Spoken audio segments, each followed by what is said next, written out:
Good afternoon. In recent weeks, debate in our country has rightly focused on the situation in Iraq. Yet Iraq is not the only pivotal matter in the Middle East. More than 5 years ago, I became the first American president to call for the creation of a Palestinian state. In the Rose Garden, I said that Palestinians should not have to live in poverty and occupation. I said that the Israelis should not have to live in terror and violence. And I laid out a new vision for the future: two democratic states, Israel and Palestine, living side by side in peace and security. Since then, many changes have come, some hopeful, some dispiriting. Israel has taken difficult actions, including withdrawal from Gaza and parts of the West Bank. Palestinians have held free elections and chosen a president committed to peace. Arab states have put forward a plan that recognizes Israel's place in the Middle East. And all these parties, along with most of the international community, now share the goal of a peaceful, democratic Palestinian state, a level of consensus never before seen on this crucial issue. The past 5 years have also brought developments far too familiar in the recent history of the region. Confronted with the prospect of peace, extremists have responded with acts of aggression and terror. In Gaza, Hamas radicals betrayed the Palestinian people with a lawless and violent takeover. By its actions, Hamas has demonstrated beyond all doubt that it is devoted to extremism and murder than to serving the Palestinian people. This is a moment of clarity for all Palestinians. And now comes a moment of choice. The alternatives before the Palestinian people are stark. There is the vision of Hamas, which the world saw in Gaza, with murders in black masks and summary executions and men thrown to their death from rooftops. By following this path, the Palestinian people would guarantee chaos and suffering and the endless perpetuation of grievance. They would surrender their future to Hamas's foreign sponsors in Syria and Iran. And they would crush the possibility of a Palestinian state. There's another option, and that's a hopeful option. It is the vision of President Abbas and Prime Minister Fayyad. It's the vision of their government. It's the vision of a peaceful state called Palestine as a homeland for the Palestinian people. To realize this vision, these leaders are striving to build the institutions of a modern democracy. They're working to strengthen the Palestinian security services so they can confront the terrorists and protect the innocent. They're acting to set up competent ministries that deliver services without corruption. They're taking steps to improve the economy and unleash the natural enterprise of the Palestinian people. And they're ensuring that Palestinian society operates under the rule of law. By following this path, Palestinians can reclaim their dignity and their future and establish a state of their own. Only the Palestinians can decide which of these courses to pursue. Yet all responsible nations have a duty to help clarify the way forward. By supporting the reforms of President Abbas and Prime Minister Fayyad, we can help them show the world what a Palestinian state would look like and act like. We can help them prove to the world, the region, and Israel that a Palestinian state would be a partner, not a danger. We can help them make clear to all Palestinians that rejecting violence is the surest path to security and a better life. And we can help them demonstrate to the extremists once and for all that terror will have no place in a Palestinian state. So in consultation with our partners in the Quartet, the European Union, Russia, and the United Nations, the United States is taking a series of steps to strengthen the forces of moderation and peace among the Palestinian people. First, we're strengthening our financial commitment.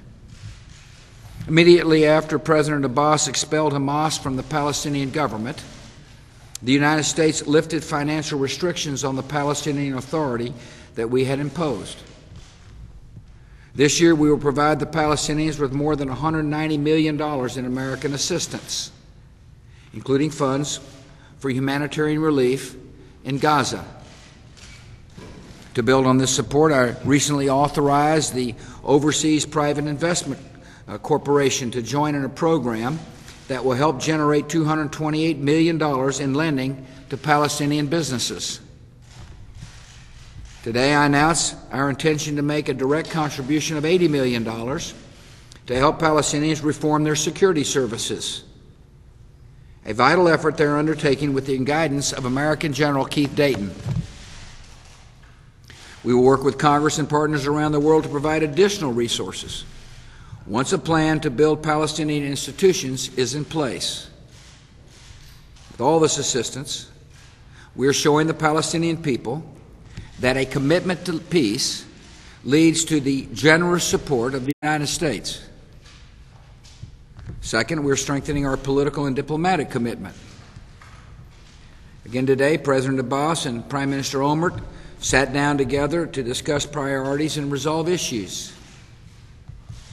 Secretary Rice and I have strongly supported these meetings, and she has worked with both parties to sketch out a political horizon for a Palestinian state. Now we will intensify these efforts with the goal of increasing the confidence of all parties in a two-state solution. And we will continue to deliver a firm message to Hamas. You must stop Gaza from being a safe haven for attacks against Israel. You must accept the legitimate Palestinian government, permit humanitarian aid in Gaza, and dismantle the militias. And you must reject violence and recognize Israel's right to exist and commit to all previous agreements between the parties. As I said in the Rose Garden 5 years ago, a Palestinian state will never be created by terror. Third, we're strengthening our commitment to helping build the institutions of a Palestinian state. Last month, British Prime Minister Tony Blair agreed to take on a new role as quartet representative. In this post, he will coordinate international efforts to help the Palestinians establish the institutions of a strong and lasting free society, including effective governing structures, a sound financial system, and the rule of law. He will encourage young Palestinians to participate in the political process.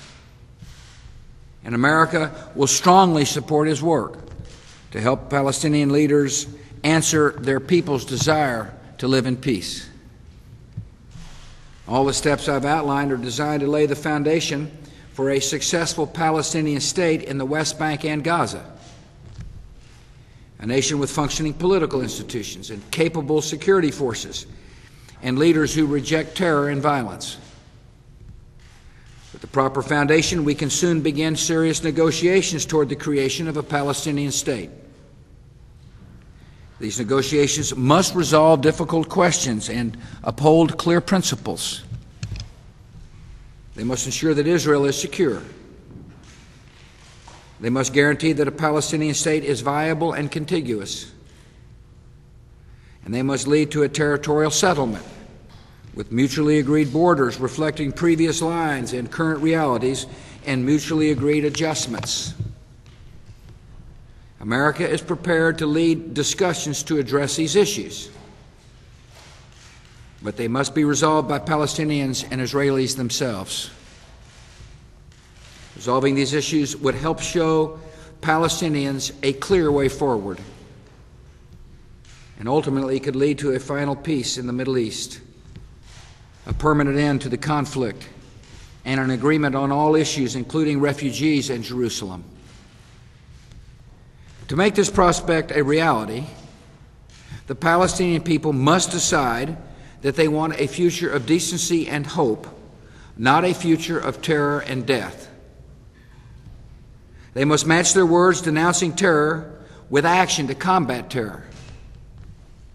The Palestinian government must arrest terrorists, dismantle their infrastructure, and confiscate illegal weapons, as the roadmap requires.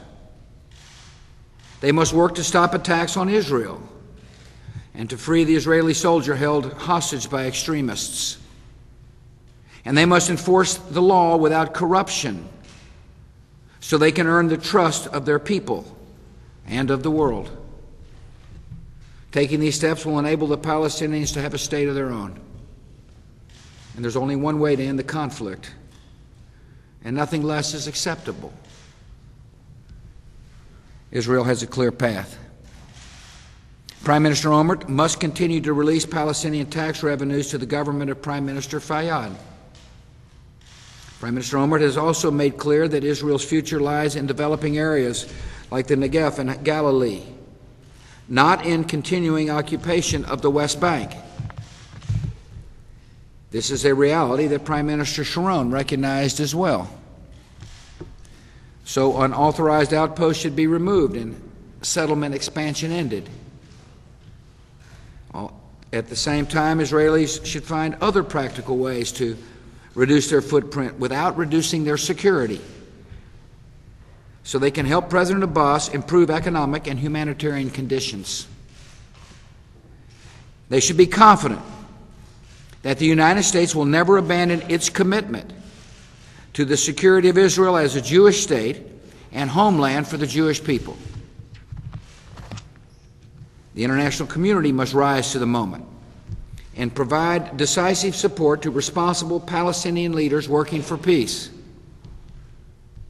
One forum to deliver that support is the Ad Hoc Liaison Committee, a group chaired by Norway that includes the United States and Japan, the World Bank and the International Monetary Fund, and Arab states such as Saudi Arabia, Egypt, and Jordan. Today I call for a session of this committee to gather soon so that the world can back its words in real support for the new Palestinian government. The world can do more to build the conditions for peace, so I will call together an international meeting this fall of representatives from nations that support a two-state solution, reject violence, recognize Israel's right to exist, and commit to all previous agreements between the parties. The key participants in this meeting will be the Israelis, the Palestinians, and their neighbors in the region. Secretary Rice will chair the meeting. She and her counterparts will review the progress that has been made toward building Palestinian institutions. They will look for innovative and effective ways to support further reform. And they will provide diplomatic support for the parties in their bilateral discussions and negotiations so that we can move forward on a successful path to a Palestinian state. Arab states have a pivotal role to play as well. They should show strong support for President Abbas's government and reject the violent extremism of Hamas. They should use their resources to provide much-needed assistance to the Palestinian people. Nations like Jordan and Egypt, which are natural gateways for Palestinian exports, should open up trade and to create opportunities on both sides of the border. Arab nations should also take an active part in promoting peace negotiations. Relaunching the Arab League initiative was a welcome first step. The Arab nations should build on this initiative by ending the fiction that Israel does not exist, stopping the incitement of hatred in their official media, and sending cabinet-level visitors to Israel. With all these steps, today's Arab leaders can show themselves to be the equals of peacemakers like Anwar Sadat and King Hussein of Jordan. The conflict in Gaza and the West Bank today is a struggle between extremists and moderates. And these are not the only places where the forces of radicalism and violence threaten freedom and peace. The struggle between extremists and moderates is also playing out in Lebanon, where Hezbollah and Syria and Iran are trying to destabilize the popularly elected government. The struggle is playing out in Afghanistan, where the Taliban and Al-Qaeda are trying to roll back democratic gains. And the struggle is playing out in Iraq, where Al-Qaeda, insurgents, and militia are trying to defy the will of nearly 12 million Iraqis who voted for a free future. Ceding any of these struggles to extremists would have deadly consequences for the region and the world. So in Gaza and the West Bank and beyond, the international community must stand with the brave men and women who are working for peace. Recent days have brought a chapter of upheaval and uncertainty in the Middle East. But the story does not have to end that way. After the wave of killing by Hamas last month, a 16-year-old girl in Gaza City told a reporter, "The gunmen want to destroy the culture of our fathers and grandfathers. We will not allow them to do it." She went on, "I'm saying it's enough killing. Enough." That young woman speaks for millions in Gaza, the West Bank, in Israel, in Arab nations, and in every nation. And now the world must answer her call. We must show that in the face of extremism and violence, we stand on the side of tolerance and decency. In the face of chaos and murder, we stand on the side of law and justice. And in the face of terror and cynicism and anger, we stand on the side of peace in the Holy Land. Thank you.